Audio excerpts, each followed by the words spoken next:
जय हिंद, जय भारत, जय वाणिज्य। मैं राघवन तिवारी आप सबका एस.एन.टी क्लास में स्वागत करता हूँ। आशा करते हैं आप अच्छे होंगे। आइए यार, हम क्लास 12 में बीकॉम के बैंकिंग एवं इकोनॉमिक्स सब्जेक्ट के अंतर्गत मनी चैप्टर को पढ़ रहे थे। मनी चैप्टर में हमने मनी के अर्थ को पढ़ा, उत्पत्ति पढ़ी, कहाँ से मनी की उत्पत्ति हुई है। जहाँ हमने देखा कि जो मनी शब्द है मोनेटा शब्द से बना हुआ है, लैटिन भाषा के मोनेटा शब्द से बना है। और मोनेटा आपकी रोम की देवी जूनो जो थी उन्हीं का प्राचीन नाम था। और ऐसे मानते हैं प्राचीन सभ्यता पौराणिक कथाओं में कि रोम की जो देवी जूनो थी उन्हें स्वर्ग की देवी मानते हैं और उन्हीं की मंदिर से मुद्रा का चलन आया। उसके बाद हमने प्रिंसिपल ऑफ एवल्यूएशन ऑफ मनी मुद्रा के सिद्धांत को पढ़े थे। इसी चैनल के वीडियो में है, जिसमें हमने देखा था मुद्रा के सिद्धांत को दो भागों में बांटा गया है। पहला है मुद्रा का आकस्मिक सिद्धांत, दूसरा है विकास का या क्रमिक सिद्धांत। आकस्मिक सिद्धांत ये कहता है कि मुद्रा की उत्पत्ति किसी ने नहीं की है, मुद्रा जैसे था वैसे स्वतः उत्पन्न हो गई। ठीक। और दूसरी चीज विकास का सिद्धांत ये कहता है कि मुद्रा का जो विकास हुआ है विभिन्न चरणों में, ठीक ना, अलग अलग तरीके से हुआ है। मनुष्य ने बहुत समय के बाद आज की आधुनिक मुद्रा को देख रहे हैं और इस मुद्रा का विकास मनुष्यों के द्वारा किया गया, विकास के सिद्धांत के अंतर्गत कहा गया है। और आकस्मिक सिद्धांत के अंतर्गत ये कहा गया कि मुद्रा का आविष्कार मनुष्यों के द्वारा नहीं किया गया, वह स्वतः ही उत्पन्न हो गई। अब आइए हम आज पढ़ेंगे मुद्रा का इतिहास, theory of evolution of money, मुद्रा के उद्भव का इतिहास। ठीक ना, मुद्रा के उद्भव का इतिहास।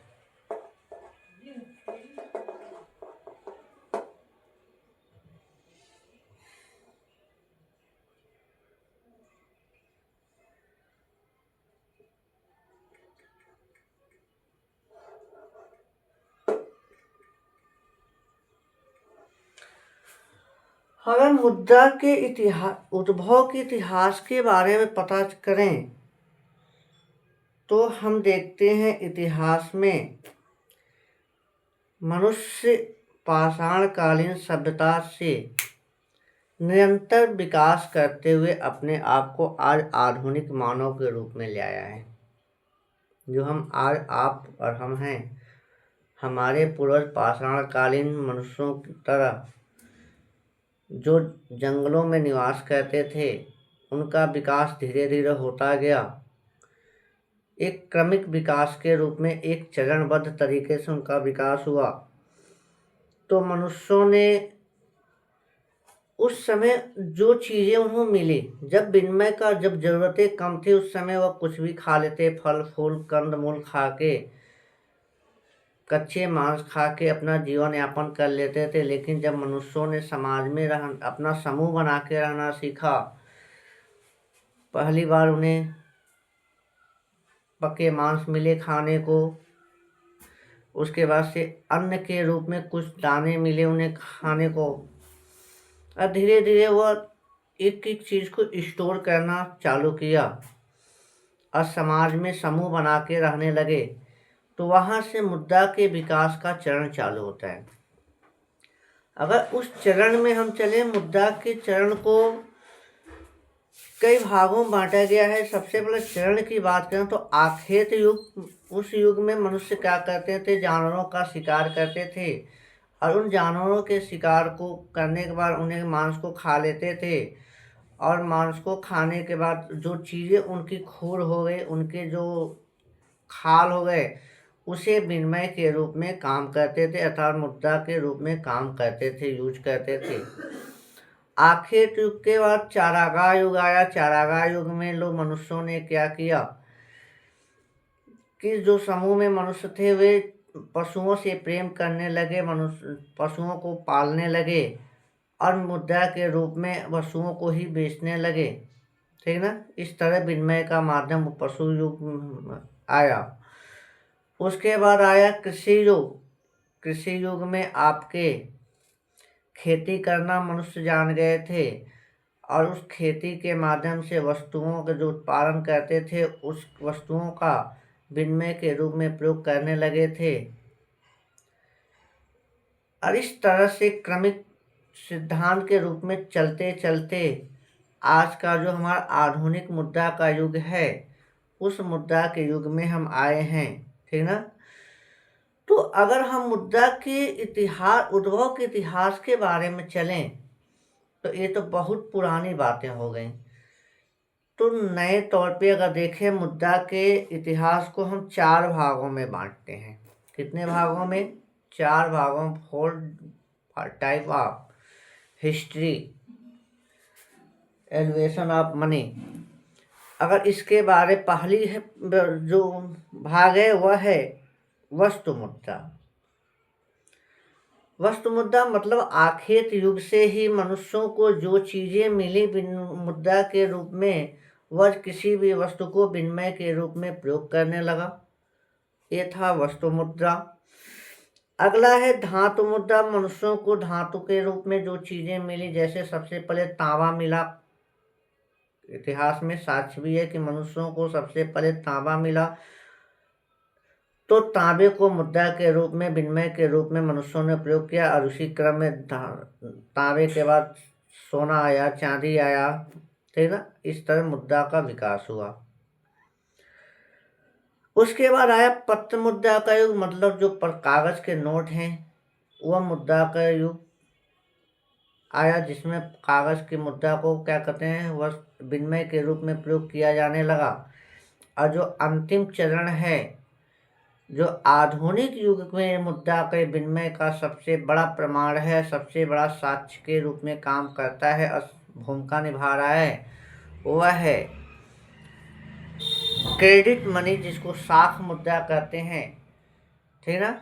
इसमें क्या क्या होता है कि गुडविल के हिसाब से, ख्याति के हिसाब से मुद्रा को हम चलन के रूप में रखते हैं, अर्थात मुद्रा एक जगह रिजर्व रहती है और हम उसके स्थान पे साख पत्रों का प्रयोग करते हैं, जैसे चेक हो गया, बिल हो गया, हुंडी हो गया, प्रतिज्ञा पत्र हो गया। ऐसे विनिमय पत्रों का हम क्या करते हैं मुद्रा के रूप में प्रयोग करते हैं। यह मेरी आधुनिक मुद्रा का युग है। अर्थात इस तरह से हम कहें तो मुद्रा को कितने भागों में बांटे गए हैं? 4 भाग। इतिहास को 4 भागों में। केवल समझने के लिए अगर उस तरह लंबे प्राचीन सभ्यता में चले जाएंगे, चरण की बात करते हैं तो आखेत युग से लेकर बहुत लंबा चरण बनेगा। लेकिन हम सीधे सीधे आम तौर पे देखें तो मुद्रा के वो जो उद्भव के सिद्धांत इतिहास हैं उसे केवल 4 भागों में बांटा गया है। आइए इसको हम लिखते चलते हैं, पढ़ते चलते हैं। सबसे पहले क्या है, लिख सकते हैं यहाँ पे, मुद्रा के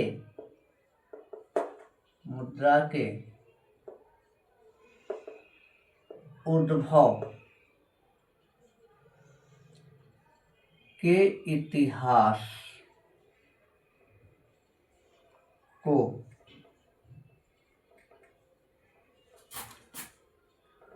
मुख्य रूप से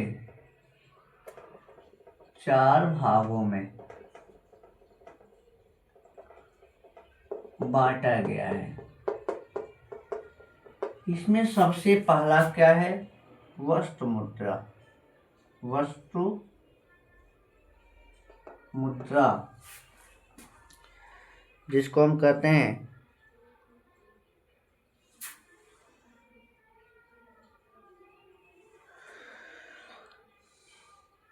कमोडिटी मनी।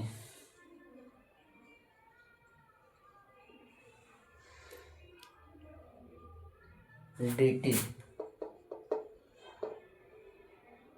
मनी इस युग में मुद्रा जो है, वस्तु मुद्रा क्या है कि मनुष्य ने जिन जिन वस्तुओं को प्राप्त किया उन्हीं वस्तुओं को मुद्रा के रूप में प्रयोग करना चालू कर दिया। यह वस्तु मुद्रा का युग कहलाया। लिख सकते हैं, यह मुद्रा के विकास का प्रथम चरण मानते हैं इसको। लिख सकते हैं, मुद्रा के विकास के प्रथम चरण में, मुद्रा के विकास के प्रथम चरण में समाज में बहुत अधिक प्रचलित, समाज में बहुत अधिक प्रचलित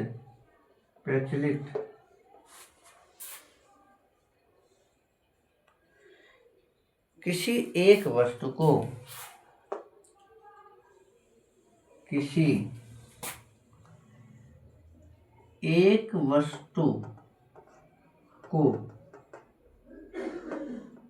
मुद्रा के रूप में प्रयोग किया जाता था।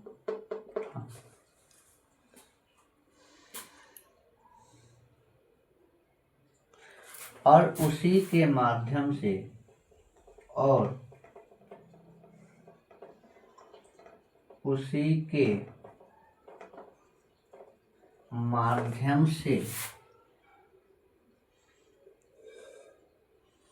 विनिमय का कार्य होता था।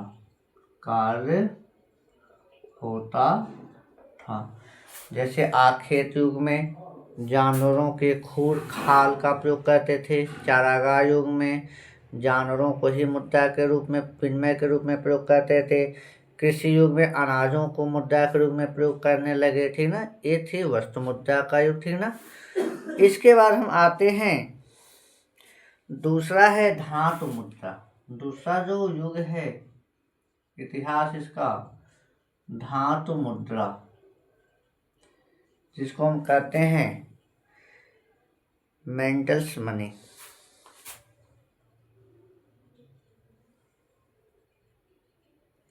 मेटल्स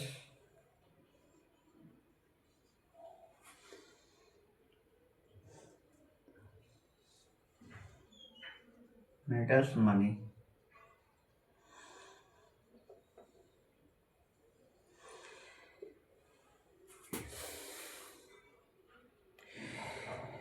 इस युग में मुद्रा को धातु के रूप में प्रयोग किया जाता था। जो धातुएं थी, तांबा हो गया, चांदी हो गया, सोना हो गया, तो इस युग में मुद्रा के रूप में धातुओं का प्रयोग करते थे।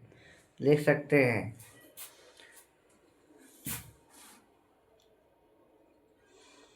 मुद्रा के रूप में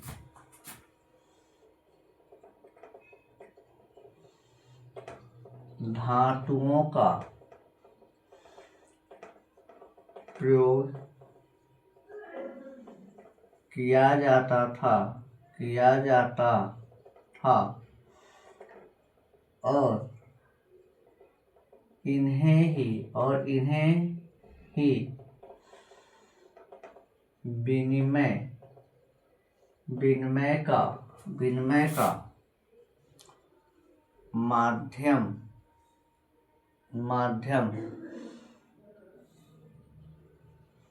बनाया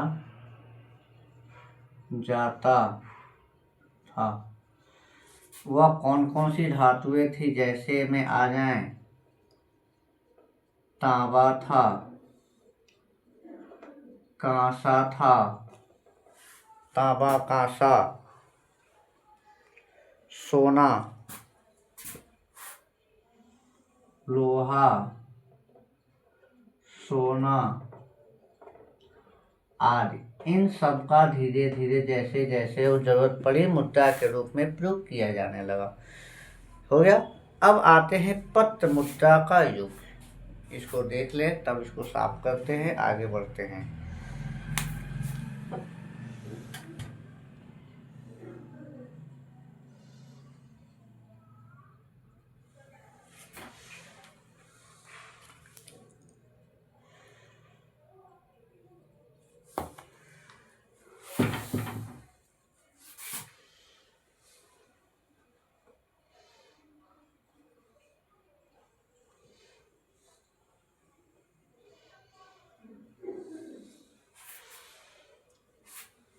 हो गया। अब आइए हम आते हैं तीसरा जो है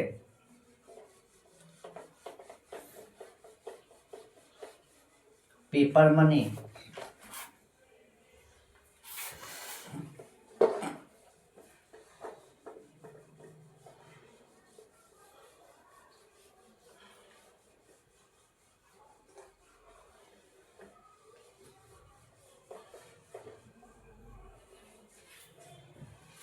आइए जी, हम चलते हैं अब किसके पीछे, किसको पढ़ेंगे। तीसरा जो है पत्र मुद्रा। पत्र मुद्रा, पेपर मनी।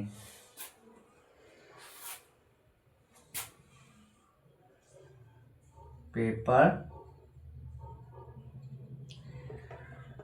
अब देखिए, जैसे जैसे मुद्रा धातुओं की कमी होने लगी तो मनुष्यों ने सोचा कि कुछ ऐसी वस्तु को विनिमय के माध्यम बनाया जाए जिससे धातुओं की जो कमी हो रही है वह स्थिर हो जाए, उनको रोका जा सके, और साथ में जिसे हम मुद्रा के रूप में कन्वर्ट क्या परिवर्तित कर सकें।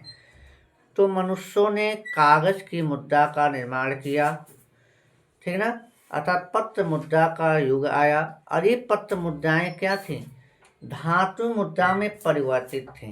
कहने का मतलब ये था, अगर किसी व्यक्ति ने पत्र मुद्रा को लेने से मना कर दिया तो उसके बदले में जो राज्य था, जिस राज्य का वो पत्र मुद्रा था, या जिस सरकार देश की सरकार के द्वारा पत्र मुद्रा जारी किया जाता था, उसे एक निश्चित धातु मुद्रा के रूप में देने का वचन दिया जाता था, ठीक ना। परिवर्तनशील पत्र मुद्रा का चलन किया गया, ठीक ना।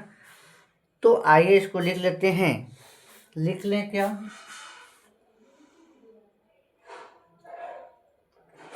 बढ़ते हुए लेन देनों, बढ़ते हुए लेन देनों और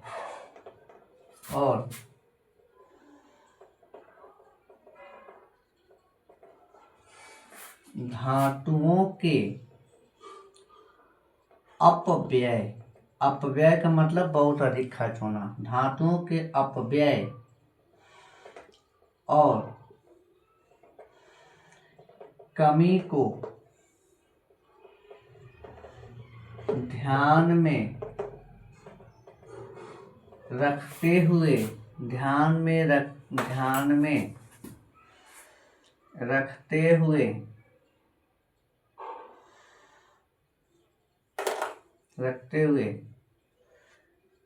कागजी मुद्रा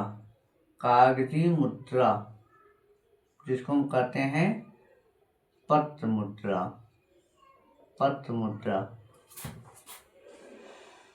का प्रयोग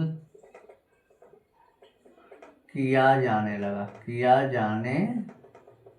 लगा।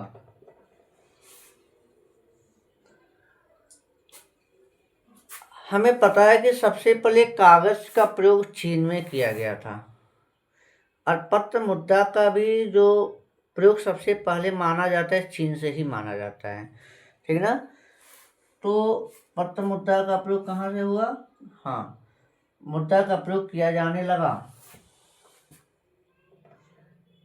ये पत्र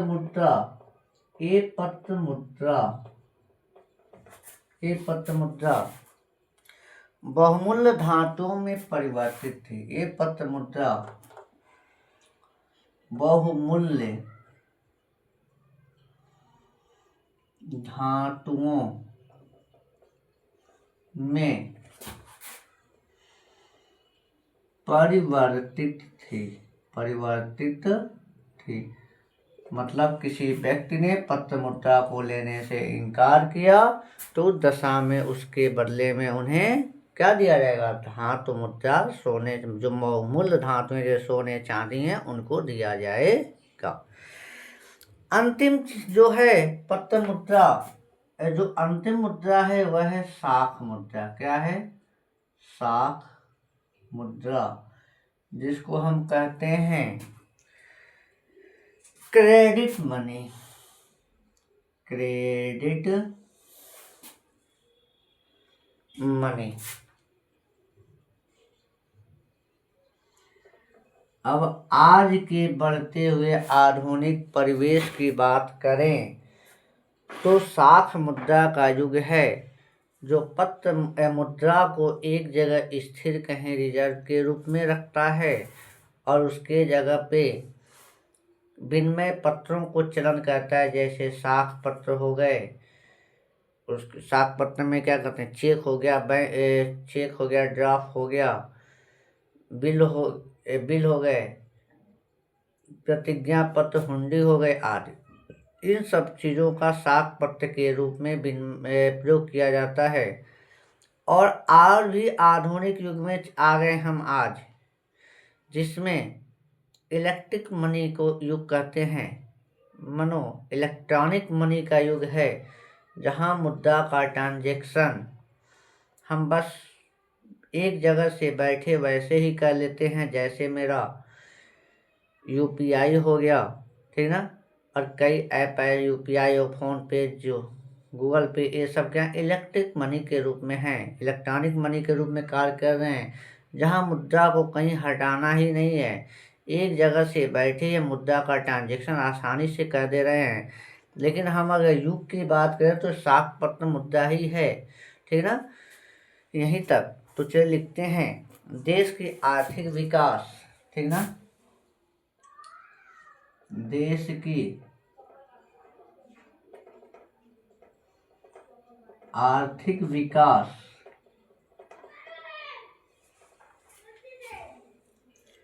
तथा लेन देन के कार्यों को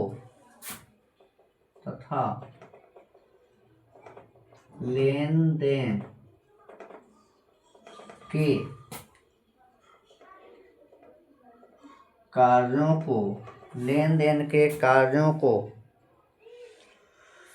वर्तमान समय में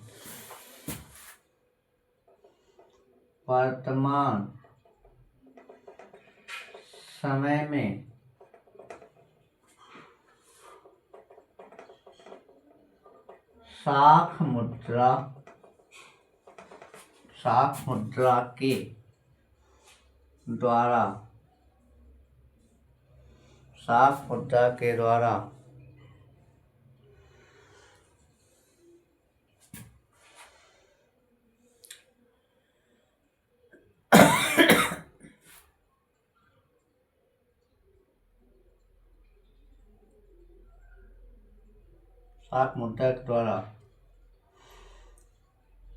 निर्धारित किया जाता है। और वे शाख पत्र क्या हैं? चेक, बिल, हुंडी, प्रतिज्ञा पत्र, और क्या हो गया? ड्राफ्ट आदि। आज के आधुनिक युग में ये शाख पत्र हैं, व्यापारिक पत्र जिनको हम कहते हैं, ये विनिमय के रूप में कार्य कर रहे हैं, ठीक ना। इस तरह से हमने मुद्रा के उद्भव के इतिहास को देखा। आशा करते हैं टॉपिक आपको पसंद आया होगा, अच्छा भी लगा होगा, समझ में भी आया होगा। अगले टॉपिक में हम मुद्रा के प्रकार मुद्रा के प्रकार और मुद्रा से आशय और उनकी परिभाषा आदि को देखेंगे। तब तक के लिए जय हिंद, जय भारत, जय वाणिज्य।